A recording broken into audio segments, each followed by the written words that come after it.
একটা ছোট গ্রামে হঠাৎ করে এক ভয়ঙ্কর মনস্টার ঢুকে পড়ল। রাতের অন্ধকারে মনস্টার গর্জন করতে লাগলো, আমি এই গ্রাম দখল করব। গ্রামের মানুষ সবাই আতঙ্কে পালাতে শুরু করলো।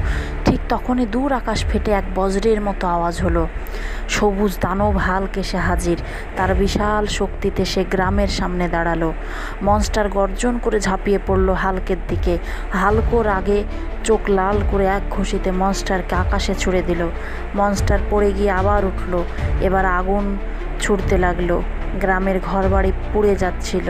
হাল্ক হাত দিয়ে একটা বড় গাছ ভেঙে সেই আগুন থামিয়ে দিল। তারপর প্রচণ্ড শক্তিতে মনস্টারকে ধরে নদীতে ছুঁড়ে মারল। নদীর ঠান্ডা পানিতে মনস্টারের আগুন নিভে গেল। দুর্বল হয়ে সে চিৎকার করে পালিয়ে গেল জঙ্গলের ভেতরে। গ্রামের মানুষ খুশিতে চিৎকার করে উঠল, হাল্ক আমাদের বাঁচিয়েছে। হাল্ক হাসলো না, শুধু বলল, হাল্ক শক্তি শুধু মানুষের জন্য, মনস্টারদের জন্য নয়। তারপর সে আবার লাফ দিয়ে আকাশের দিকে উড়ে গেল। আমার গল্পটি যদি ভালো লাগে অবশ্যই লাইক, শেয়ার, কমেন্ট ও সাবস্ক্রাইব করে দিও।